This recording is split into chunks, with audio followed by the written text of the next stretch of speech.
Pagi itu, saat matahari baru saja terbit menuju setengahnya ke arah langit, Bu Dewi sudah pergi ke pasar dengan wajah penuh keceriaan. Di sebuah pasar tradisional, ia membeli begitu banyak sayuran, beserta lauk pauk sampai sekantong penuh.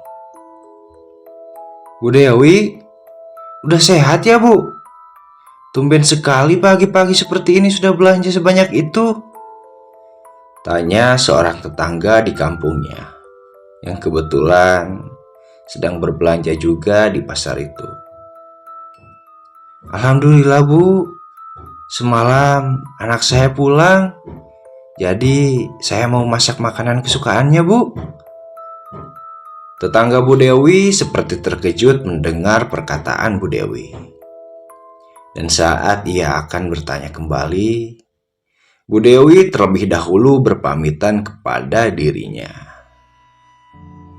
"Ya sudah ya, Bu, saya duluan. Takutnya anak saya sudah bangun."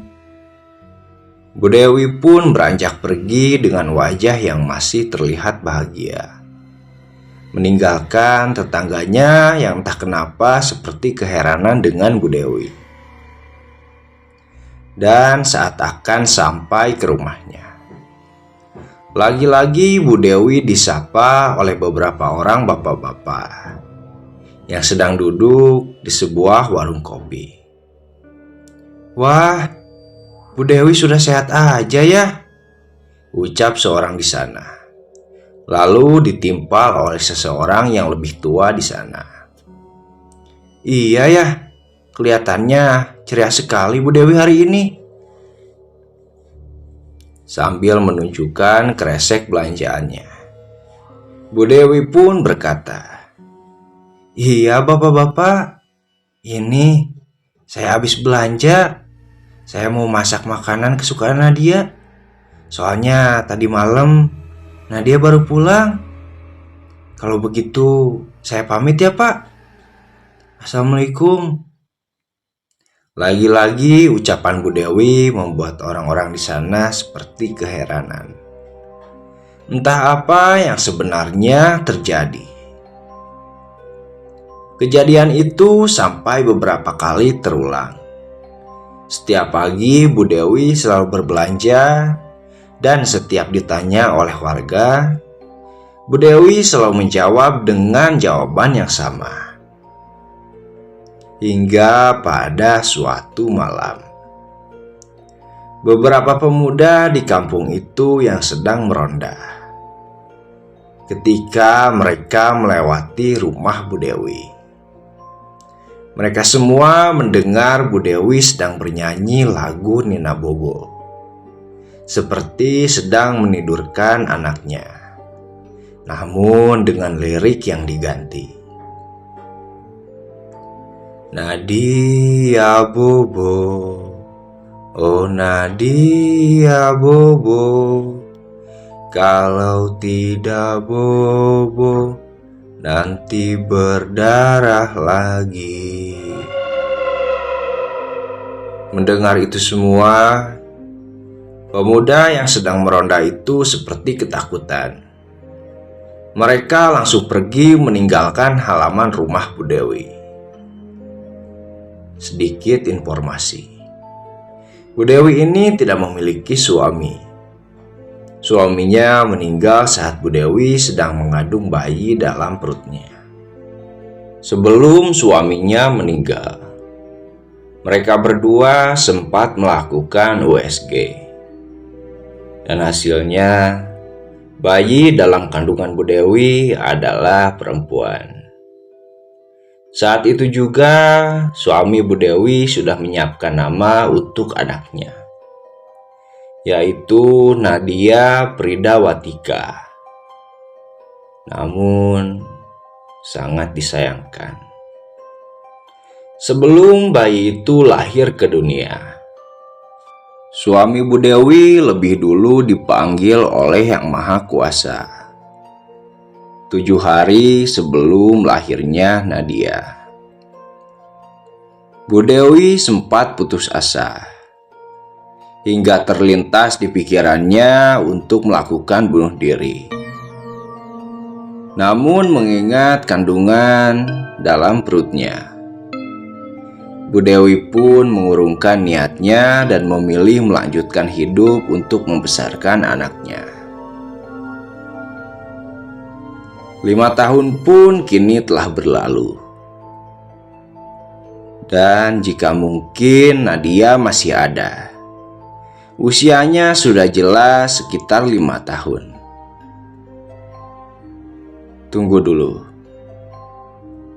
Apa maksudnya dengan Nadia masih ada? Ya, karena sebenarnya Nadia sudah meninggal 3 minggu yang lalu karena tertabrak oleh motor, hingga membuat Bu Dewi merasa syok dan sering murung setelah kejadian itu. Pantas saja orang-orang yang melihat Bu Dewi mendadak ceria dan selalu mengatakan kepulangan Nadia. Mereka selalu terlihat keheranan. Ya, bagaimana mereka tidak keheranan? Jelas-jelas Nadia sudah meninggal. Bagaimana bisa Bu Dewi mengatakan bahwa Nadia pulang kembali ke rumahnya? Beberapa orang di kampung itu banyak yang menganggap Bu Dewi sudah gila. Namun ada juga yang menganggap kalau Nadia memang benar-benar pulang ke rumahnya. Karena ada beberapa orang yang sering mendengar Bu Dewi sedang mengobrol di rumahnya dengan anak kecil yang suaranya mirip dengan Nadia. Namun jelas saja, pernyataan itu banyak yang menyangkal. Karena sudah jelas Nadia saat itu tertabrak hingga tewas. Dan semua warga di kampung itu hampir semua ikut serta menyaksikan pemakaman Nadia.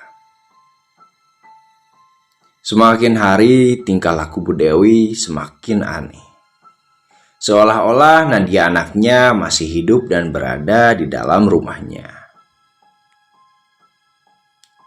Saat itu tak ada satupun warga yang mau mengingatkan Bu Dewi, karena mereka takut menyinggung perasaan Bu Dewi yang sedang terlihat bahagia-bahagianya.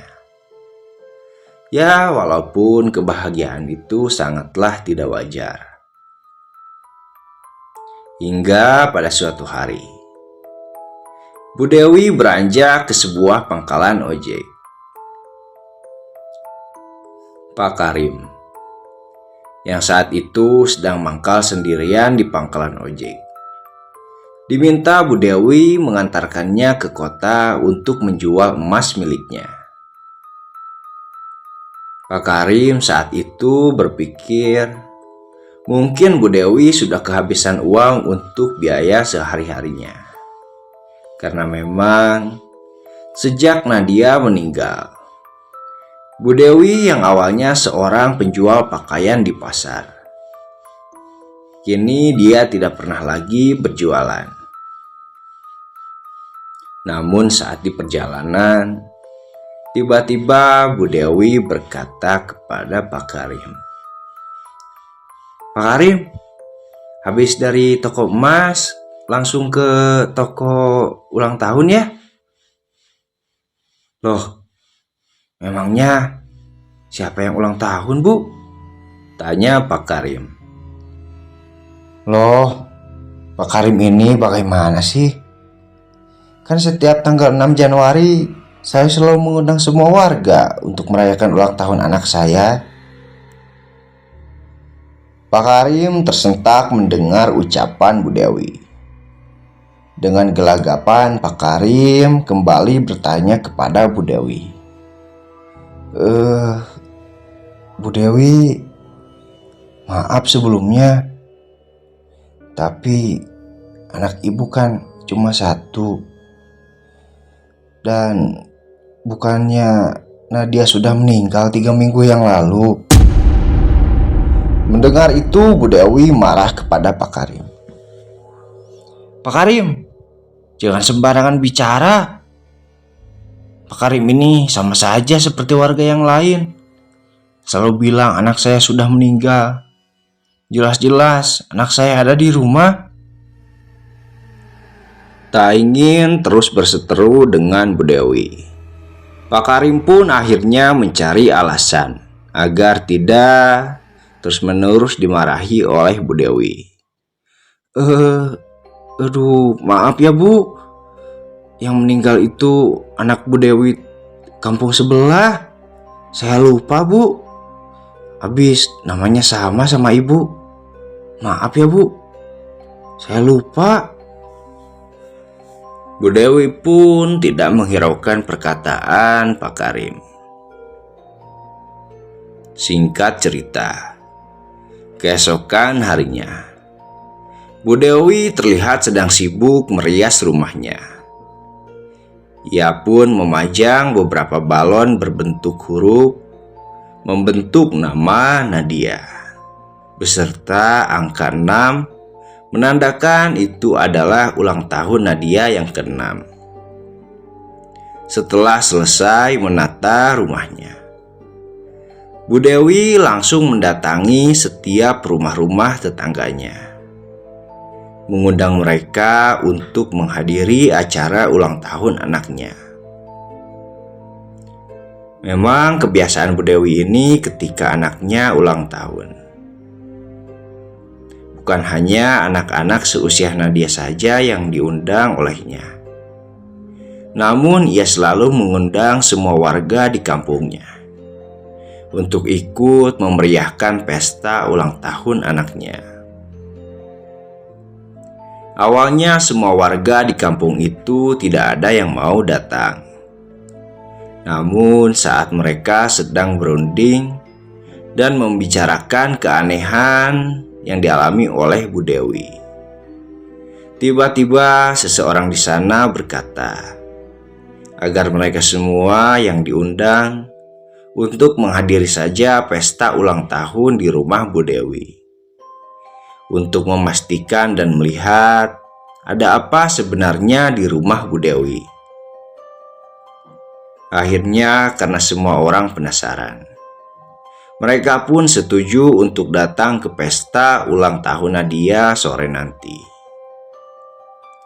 Singkat cerita kembali, setelah semua warga berkumpul di dalam rumah Bu Dewi, ia pun langsung berdiri di depan semua warga. Terlihat rumah Bu Dewi yang sudah dihias dengan sedemikian rupa. Di situ Bu Dewi berdiri tepat di depan kue ulang tahun. Ia mengucapkan banyak terima kasih atas kehadiran semua warga yang telah hadir ke pesta ulang tahun anaknya. Lalu, Bu Dewi pun menyanyikan lagu ulang tahun. Dan tangannya menyodor ke arah depan sejajar dengan pinggangnya, seolah-olah dia sedang memegang pundak anak kecil. Bu Dewi yang menyanyikan lagu ulang tahun sendirian membuat warga keheranan dan melongo melihatnya. Beberapa orang di sana merinding melihat kelakuan Bu Dewi. Dan setelah lagu ulang tahun dinyanyikan, Bu Dewi berkata, "Ayo nak, potong kuenya." Semua orang di sana merinding melihat Bu Dewi yang sedari tadi bernyanyi dan ngomong sendirian. Dan tiba-tiba pintu di rumah Bu Dewi tertutup dengan sendirinya. Pintu itu menutup dengan begitu kencang hingga membuat semua warga terkejut.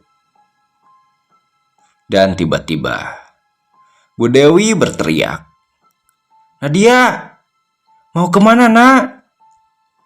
Bu Dewi berlari ke belakang rumah seperti sedang mengejar anaknya. Semua orang di sana cukup keheranan dibuatnya.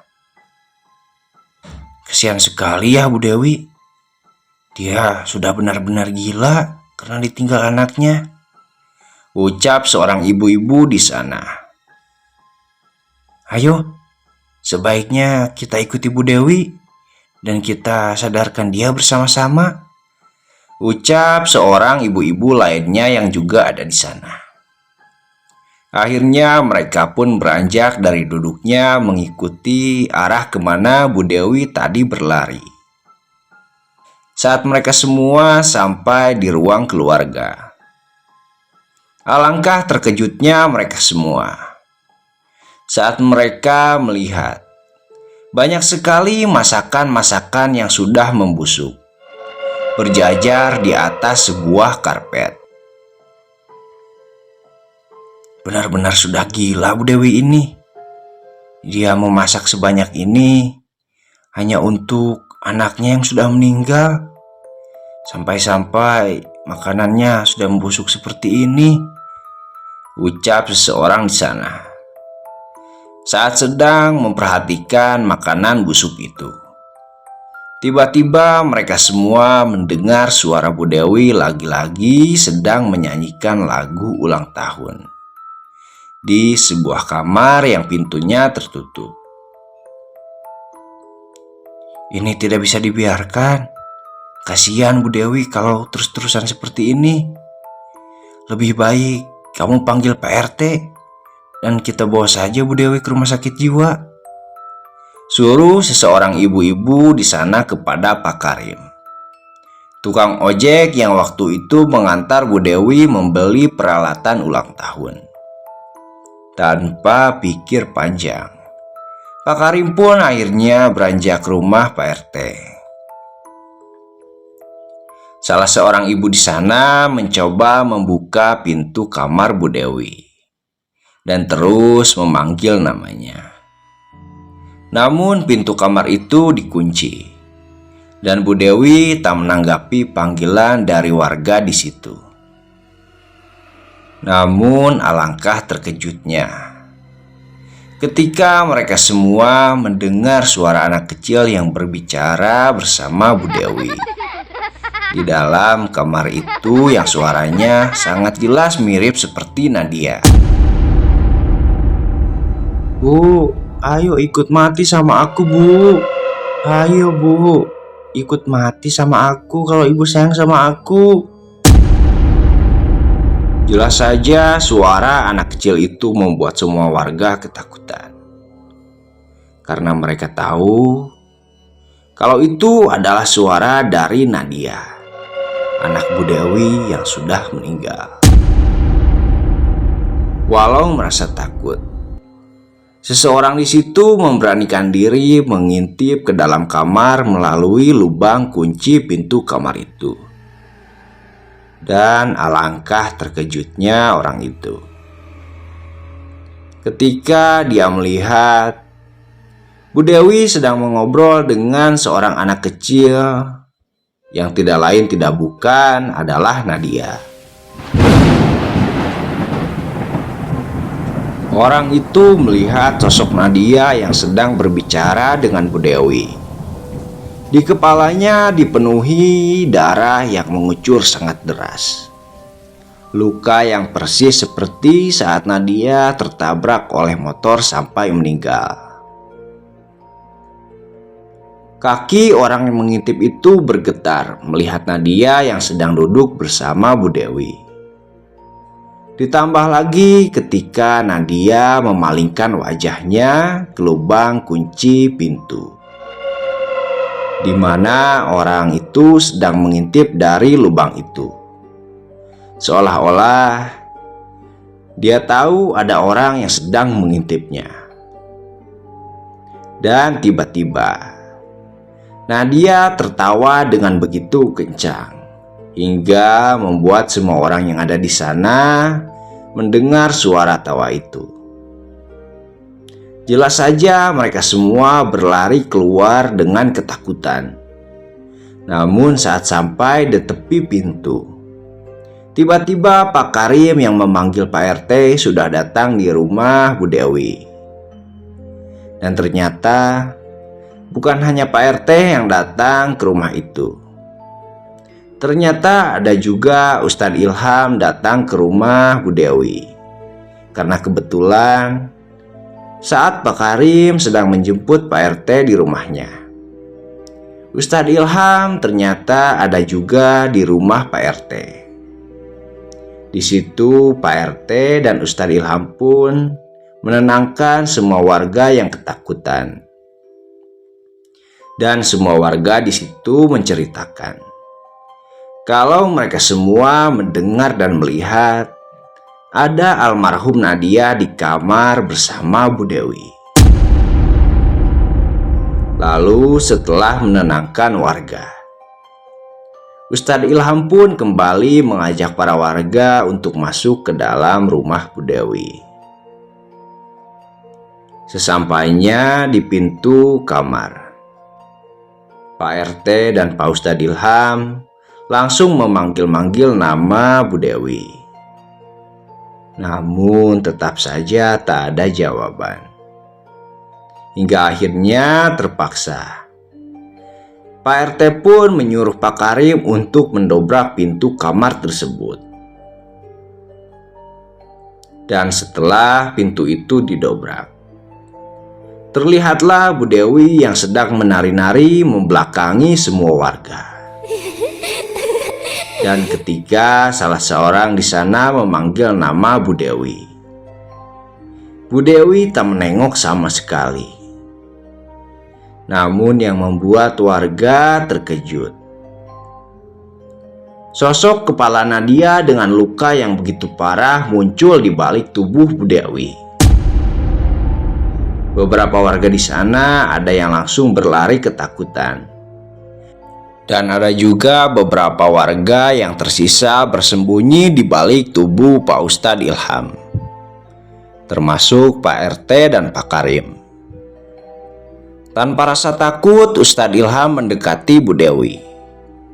Namun sosok Nadia tiba-tiba menatap tajam dan berteriak kepada Ustadz Ilham, "Mau apa kamu datang ke sini? Jangan ganggu aku dan ibuku." Bu Dewi saat itu langsung mengusir semua orang yang ada di sana. "Mau apa kalian? Sebaiknya kalian pulang. Acara ulang tahun anakku sudah selesai." Dengan lembut Ustadz Ilham berusaha menyadarkan Bu Dewi. Bu Dewi istighfar Bu. Ikhlaskan kepergian Nadia. Dia bukan Nadia. Dia adalah iblis yang menyerupai Nadia, Bu. Karena selama ini ibu selalu merasa bersedih dan kehilangan anak ibu. Jangan so tahu kamu manusia so alim. Sekarang kamu pergi, jangan ganggu kebersamaan aku dan ibuku. Engkau yang harusnya pergi, iblis terkutuk. Jangan kau manfaatkan kesedihan orang ini dengan merusak akal dan pikirannya. Timpal Pak Ustadz Ilham. Seperti tak terima anaknya dimarahi oleh Ustadz Ilham, Bu Dewi langsung berlari berusaha menyerang Ustadz Ilham. Namun untung saja semua warga yang ada di sana dengan sigap langsung menahan dan memegangi badan Bu Dewi. Lalu Ustadz Ilham langsung membaca ayat-ayat suci Al-Quran. Dan ia melemparkan sebuah tasbih ke makhluk yang menyerupai Nadia. Sosok anak itu langsung menggerang seperti kesakitan. Melihat itu, Bu Dewi begitu berontak, ingin melepaskan tasbih yang menjerat leher Nadia. Namun semua orang terus meyakinkan kalau itu bukanlah anaknya Nadia. "Pak RT, ambilkan air putih dan masukkan kertas ini ke dalam botolnya," perintah Ustadz Ilham sambil menyodorkan sebuah kertas yang bertuliskan aksara Arab yang entah apa bacaannya. Pak RT pun mengambil air di dalam botol dan langsung memasukkan kertas itu ke dalam air di dalam botol itu. Siramkan setengah air itu ke wajah Bu Dewi, Pak RT. Dan sisanya siramkan ke tubuh iblis terkutuk itu. Tanpa pikir panjang, dengan membaca bismillah, Pak RT pun langsung menyiramkan setengah air itu ke wajah Bu Dewi. Hingga Bu Dewi pun sempat tertunduk tak sadarkan diri beberapa detik. Dan setelah sisanya akan disiramkan ke sosok yang menyerupai Nadia, Pak RT tak berani mendekati sosok iblis atau jin itu. Pak Ustadz, saya belum sempat menyelesaikan ucapannya. Ustadz Ilham seolah mengerti kalau Pak RT tak berani mendekati sosok itu. Dan ia langsung mengambil alih air di tangan Pak RT. Dengan cepat Ustadz Ilham membacakan la haula. Dan dengan takbir, Ustadz Ilham langsung menyiramkan air itu ke tubuh sosok Nadia. Sungguh mengejutkan. Suara teriakan sosok yang menyerupai Nadia itu tiba-tiba berubah. Yang awalnya menyerupai suara lembut Nadia, tiba-tiba suaranya berubah menggelegar seperti harimau. Dan tidak lama kemudian, sosok itu langsung berubah wujud menjadi sosok tinggi hitam namun gundul. Jelas saja itu bukanlah genderuwo. Entah sosok apa itu. Namun sosok itu benar-benar sangat menyeramkan. Saat itu juga Bu Dewi kembali sadarkan diri. Dan betapa terkejutnya dia ketika melihat sosok Nadia kini sudah berubah menjadi sosok makhluk yang sangat menyeramkan. Tangis Bu Dewi seketika pecah di sana, dibarengi dengan menghilangnya sosok gundul menyeramkan itu. Dan setelah makhluk itu menghilang, akhirnya Bu Dewi pun ditenangkan oleh beberapa orang di sana. Tangisnya kini mulai mereda, namun tatapannya begitu kosong. Meskipun dia sudah sadar bahwa anaknya telah meninggal, akan tetapi sikapnya yang terus-menerus melamun membuat warga khawatir untuk meninggalkannya sendirian. Dan saat Ustadz Ilham menghampiri Bu Dewi, tiba-tiba Bu Dewi bertanya kepadanya, "Pak Ustadz, anak dan suamiku sudah meninggal. Apakah aku bisa bertemu dengan mereka lagi?" Lalu dengan tenang Ustadz Ilham menjawab, "Insya Allah Bu, anak dan suami ibu sudah tenang di alam sana. Perbanyaklah ibadah dan lebih dekatkanlah diri kepada Allah, agar ibu dijauhkan dari segala gangguan iblis dan kesedihan. Karena dengan ibu terus meratapi kepergian anak ibu, maka jin dan iblis seperti mereka akan dengan mudah memanipulasi pikiran ibu. Dan insya Allah, jika ibu tetap berada di jalan Allah, di akhirat nanti ibu akan dipertemukan kembali dengan keluarga Bu Dewi."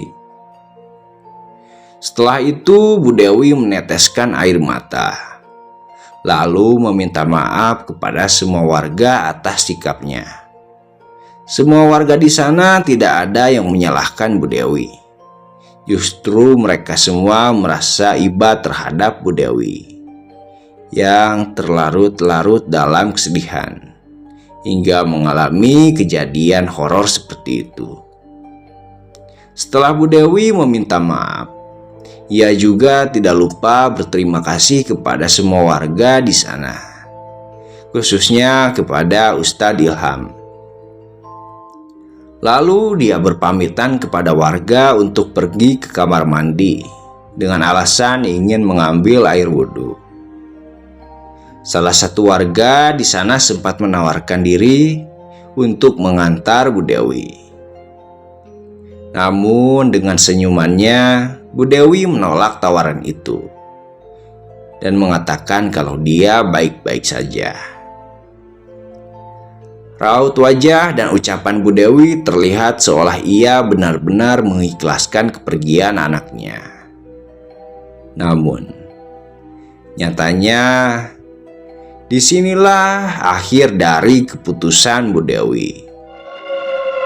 Bu Dewi yang berpamitan ingin mengambil air wudhu tak kunjung kembali ke ruang tamu, di mana para warga masih menunggunya di sana. Beberapa dari mereka kalau Bu Dewi sedang melakukan sholat di kamarnya. Namun tetap saja Bu Dewi tak kunjung kembali.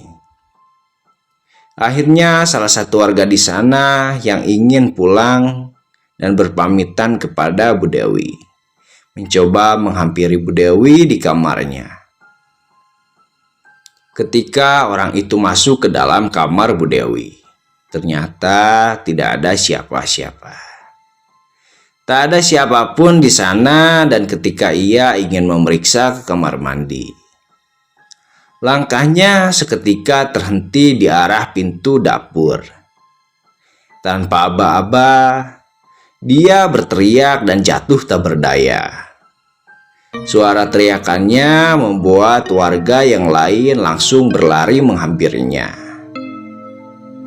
Dan alangkah terkejutnya mereka semua tatkala mereka semua melihat di atas orang yang terjatuh itu ada sebuah kaki Bu Dewi yang terlihat melayang tepat di atas kepala orang dengan sebuah tali tambang yang menjerat lehernya, sehingga membuat lidahnya menjulur keluar dan mata yang melotot.